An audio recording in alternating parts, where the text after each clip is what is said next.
they used to have at the Comedy Workshop there in Houston. Actually, the Comedy Workshop had two clubs. The real Comedy Workshop was an improv or a show type of show. And then they had what's called the Comedy Workshop Annex, which was an 88-seat theater.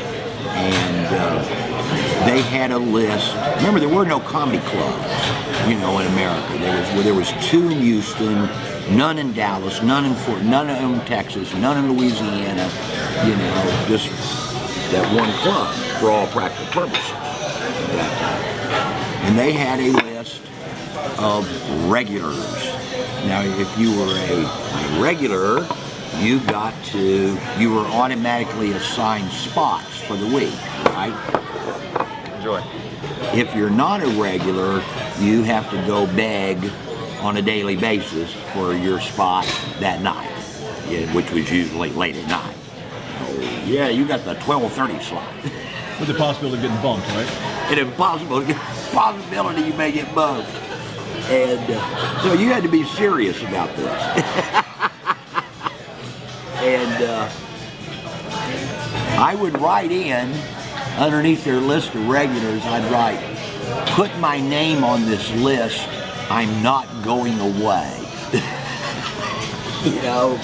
I'm going to be a comic. The fact that I'm not funny right now is of no consequence. Do we have syrup on this table? Yes, we do, right over there. So anyway, that's the little snippet.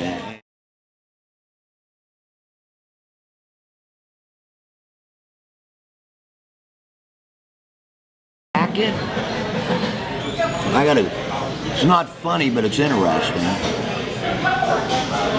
I know his son, Sandy. And Sandy's kind of a withdrawn fella, but he had a club down in Laughlin, Nevada, which is about 80 miles outside of Vegas on the Colorado River. And there were several nights that we drove back. You're driving across the desert at 1 o'clock in the morning. There's not much to do other than listen to the radio or talk. And so we would talk. And his reserve kind of broke down, and I got to know Sandy. He goes, well, I'd like for my dad to see you. And so Buddy Hackett came and saw me a couple times when I was headlining the Tropicana. Sandy tells me, boy, my dad really likes your show. He said, he wants you to come to his show as his guest. So I'm there one night at the Riv, and he puts a spotlight on me from the stage and said, talks about, best up-and-comer, blah, blah, blah, and invites me backstage after the show. He goes, Ron, when the show's over, come on back. They'll let you back. Well, I go back there. He just did one show. Probably it was 10:30 by the time I get back there. He said, you want to have a drink? I don't drink really very much, but it's Buddy Hackett. So he was obviously going to drink, so I said yes. And we proceeded to drink a bottle of vodka. And during the time it took us to drink the bottle of vodka, I probably didn't say 20 words. But Buddy Hackett gave